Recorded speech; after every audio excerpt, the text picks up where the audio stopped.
ಮಂಡ್ಯದಲ್ಲಿ ನಡೆದಂತಹ ಖಾಸಗಿ ಶಾಲೆಯ ಶಿಕ್ಷಕಿ ಹಾಗೆ ಸೋಷಿಯಲ್ ಮೀಡಿಯಾ ಸ್ಟಾರ್ ಅಂತ ಗುರುತಿಸಿಕೊಂಡಿದ್ದ ದೀಪಿಕಾ ಕೊಲೆ ಪ್ರಕರಣ ರಾಜ್ಯದಾದ್ಯಂತ ಸದ್ಯಕ್ಕೆ ಸದ್ದು ಮಾಡ್ತಾ ಇದೆ. ಪ್ರಕರಣ ಟ್ವಿಸ್ಟ್ ಮೇಲೆ ಟ್ವಿಸ್ಟ್ ಪಡಿತಾನೇ ಇದೆ. ಸಾಕಷ್ಟು ಅಚ್ಚರಿಯ ಬೆಳವಣಿಗೆಗಳು ಪ್ರಕರಣಕ್ಕೆ ಸಂಬಂಧಪಟ್ಟಂತೆ ನಡೀತಾನೆ ಇದೆ. 35 ವರ್ಷದ ದೀಪಿಕಾ ಇದಕ್ಕಿದ್ದಂತೆ ನಾಪತ್ತೆಯಾಗಿದ್ರು. ಆ ಬಳಿಕ ಅವರು ಶವವಾಗಿ ಪತ್ತೆಯಾಗಿದ್ರು. ಈಕೆಯ ಸಾವಿಗೆ ಕಾರಣ ಏನು ಅನ್ನೋದು ಪ್ರಶ್ನಾರ್ಥಕವಾಗಿ ಇಡೀ ಕುಟುಂಬಸ್ಥರನ್ನ ಹಾಗೆ ಪೊಲೀಸರನ್ನ ಕಾಡ್ತಾ ಇತ್ತು.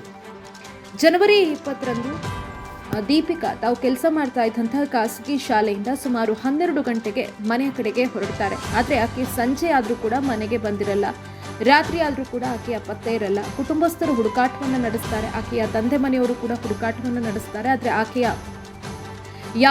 ಮಂಡ್ಯದಲ್ಲಿ ನಡೆದಂತಹ ಖಾಸಗಿ ಶಾಲೆಯ ಶಿಕ್ಷಕಿ ಹಾಗೆ ಸೋಷಿಯಲ್ ಮೀಡಿಯಾ ಸ್ಟಾರ್ ಅಂತ ಗುರುತಿಸಿಕೊಂಡಿದ್ದ ದೀಪಿಕಾ ಕೊಲೆ ಪ್ರಕರಣ ರಾಜ್ಯದಾದ್ಯಂತ ಸದ್ಯಕ್ಕೆ ಸದ್ದು ಮಾಡ್ತಾ ಇದೆ. ಪ್ರಕರಣ ಟ್ವಿಸ್ಟ್ ಮೇಲೆ ಟ್ವಿಸ್ಟ್ ಪಡಿತಾನೇ ಇದೆ. ಸಾಕಷ್ಟು ಅಚ್ಚರಿಯ ಬೆಳವಣಿಗೆಗಳು ಪ್ರಕರಣಕ್ಕೆ ಸಂಬಂಧಪಟ್ಟಂತೆ ನಡೀತಾನೆ ಇದೆ.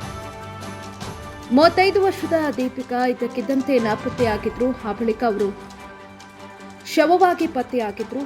ಈಕೆಯ ಸಾವಿಗೆ ಕಾರಣ ಏನು ಅನ್ನೋದು ಪ್ರಶ್ನಾರ್ಥಕವಾಗಿ ಇಡೀ ಕುಟುಂಬಸ್ಥರನ್ನ ಹಾಗೆ ಪೊಲೀಸರನ್ನ ಕಾಡ್ತಾ ಇತ್ತು. ಜನವರಿ 20ರಂದು ದೀಪಿಕಾ ತಾವು ಕೆಲಸ ಮಾಡ್ತಾ ಇದ್ದಂತಹ ಖಾಸಗಿ ಶಾಲೆಯಿಂದ ಸುಮಾರು 12 ಗಂಟೆಗೆ ಮನೆಯ ಕಡೆಗೆ ಹೊರಡ್ತಾರೆ. ಆದರೆ ಆಕೆ ಸಂಜೆ ಆದರೂ ಕೂಡ ಮನೆಗೆ ಬಂದಿರಲ್ಲ. ರಾತ್ರಿ ಆದರೂ ಕೂಡ ಆಕೆಯ ಪತ್ತೆ ಇರಲ್ಲ. ಕುಟುಂಬಸ್ಥರು ಹುಡುಕಾಟವನ್ನು ನಡೆಸ್ತಾರೆ. ಆಕೆಯ ತಂದೆ ಮನೆಯವರು ಕೂಡ ಹುಡುಕಾಟವನ್ನು ನಡೆಸ್ತಾರೆ. ಆದರೆ ಆಕೆಯ ಯಾವುದೇ ರೀತಿಯಾದಂತಹ ಸುಳಿವು ಅವರಿಗೆ ಲಭ್ಯ ಆಗಲ್ಲ. ಪೊಲೀಸರಿಗೆ ಕೂಡ ದೂರು ಕೊಡ್ತಾರೆ. ಇದಾದ ಮೇಲೆ ಸ್ವಲ್ಪ ಹೊತ್ತಿನ ಬಳಿಕ ಆಕೆಯ ಸ್ಕೂಟರ್ ಮೇಲುಕೋಟೆಯ ಯೋಗ ನರಸಿಂಹಸ್ವಾಮಿ ಬೆಟ್ಟದ ತಪ್ಪಲಿನ ಬಳಿ ಕಂಡುಬರುತ್ತೆ. ಅಲ್ಲಿ ಹೋಗಿ ಹುಡುಕಾಟ ನಡೆಸಿದಾಗ ಆಕೆಯ ಮೃತದೇಹ ಮಣ್ಣಿನಲ್ಲಿ ಹೂತಿಟ್ಟ ಸ್ಥಿತಿಯಲ್ಲಿ ಪತ್ತೆಯಾಗುತ್ತೆ. ಯಾರೋ ದುಷ್ಕರ್ಮಿಗಳು ಆಕೆಯನ್ನ ಕೊಲೆ ಮಾಡಿ ಅಲ್ಲಿ ಹೂತು ಹಾಕಿದ್ರು ಅನ್ನೋದು ಸ್ಪಷ್ಟವಾಗಿ ಗೊತ್ತಾಗುತ್ತೆ. ಇದರ ಜಾಡು ಹಿಡಿದಂತಹ ಪೊಲೀಸರಿಗೆ ಒಂದಷ್ಟು ಅಚ್ಚರಿಯ ವಿಚಾರಗಳು ಲಭ್ಯ ಆಗುತ್ತೆ. ಆಕೆಯ ಮೊಬೈಲ್ ಅನ್ನ ಚೆಕ್ ಮಾಡಿದಂತಹ ಸಂದರ್ಭದಲ್ಲಿ ಪೊಲೀಸರಿಗೆ ಒಂದಷ್ಟು ಇನ್ಫಾರ್ಮೇಶನ್ಗಳು ಲಭ್ಯ ಆಗುತ್ತೆ. ಅದರಂತೆ ಆಕೆಗೆ ಕೊನೆಯ ಬಾರಿಗೆ ಆಕೆಯ ಮನೆಯ ಬಳಿಯ ಯುವಕ ನಿತೇಶ್ ಅನ್ನೋ ಆತ ಕರೆ ಮಾಡ್ತಾನೆ. ಅದರ ಬಳಿಕ ಆಕೆ ನಾಪತ್ತೆಯಾಗ್ತಾಳೆ. ಇದಕ್ಕೆ ಸಂಬಂಧಪಟ್ಟಂತೆ ಪೊಲೀಸರು ಆಕೆಯ ಪತಿ ಲೋಕೇಶ್ ಅವರನ್ನ ವಿಚಾರಣೆಗೆ ಒಳಪಡಿಸಿದಾಗ ಲೋಕೇಶ್ ಅವರು ಒಂದಷ್ಟು ಅಚ್ಚರಿಯ ವಿಚಾರಗಳನ್ನ ಹೇಳ್ತಾರೆ. ಏನಪ್ಪಾ ಅಂತಂದ್ರೆ, ನಿತೇಶ್ ನಮ್ಮ ಮನೆಯ ಬಳಿಯೇ ವಾಸವಾಗಿದ್ದ. ಆತ ನಮ್ಮ ಮನೆಗೆ ಬರ್ತಾ ಇದ್ದ. ಅಕ್ಕ ಅಂತಾನೆ ದೀಪಿಕನನ್ನ ಕರಿತಾ ಇದ್ದ. ನಮ್ಮೆಲ್ಲರ ಜೊತೆ ಉತ್ತಮವಾದಂತಹ ಸಂಬಂಧವನ್ನ ಹೊಂದಿದ್ದ. ಆದರೆ ಆತ ಯಾಕೆ ಆ ಥರ ಮಾಡಿದ ಅನ್ನೋದು ನನಗೆ ಗೊತ್ತಿಲ್ಲ ಅನ್ನೋ ವಿಚಾರವನ್ನ ತಿಳಿಸ್ತಾರೆ. ಅದರಂತೆ ಪೊಲೀಸರು ತನಿಖೆ ನಡೆಸಿದಾಗ ಅವರಿಗೆ ಇನ್ನಷ್ಟು ಅಚ್ಚರಿಯ ಮಾಹಿತಿಗಳು ಲಭ್ಯ ಆಗುತ್ತೆ. ಶಾಕಿಂಗ್ ವಿಡಿಯೋ ಒಂದು ಲಭ್ಯ ಆಗುತ್ತೆ. ದೀಪಿಕಾ ಮೇಲುಕೋಟೆಯ ಯೋಗ ನರಸಿಂಹಸ್ವಾಮಿ ಬೆಟ್ಟದ ತಪ್ಪಲಲ್ಲಿ ಕೊಲೆಯಾಗಿರ್ತಾರೆ.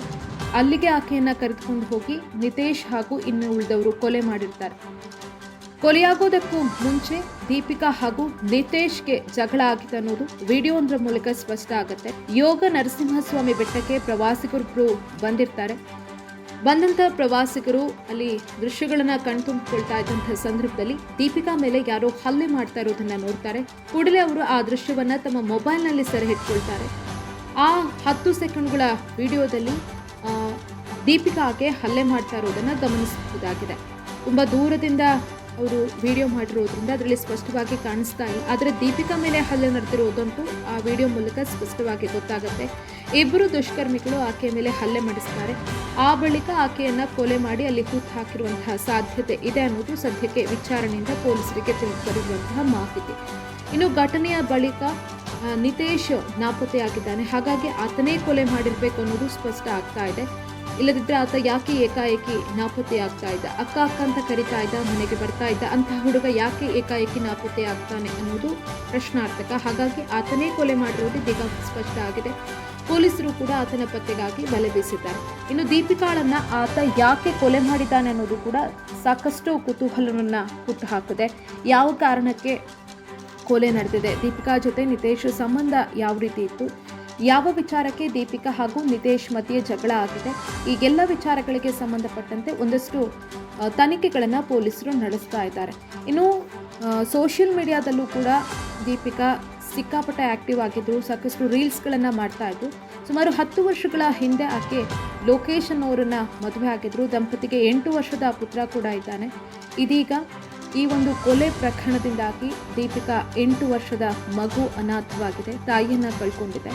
ಇನ್ನು ಸೋಷಿಯಲ್ ಮೀಡಿಯಾದಲ್ಲಿ ಸಾಕಷ್ಟು ಆಕ್ಟಿವ್ ಆಗಿದ್ದಂಥ ದೀಪಿಕಾ ನೋಡೋದಕ್ಕೂ ಕೂಡ ತುಂಬ ಸುಂದರವಾಗಿದ್ದರು.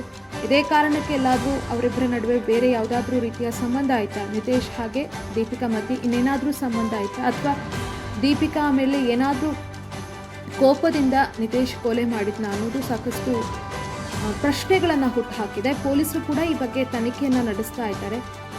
ಆರೋಪಿಗಳ ಬಂಧನವಾದ ಬಳಿಕ ಆಕೆಯ ಕೊಲೆಗೆ ನಿಖರವಾದ ಕಾರಣ ಏನು ಅನ್ನೋ ವಿಚಾರ ತಿಳಿದು ಬರಲಿದೆ.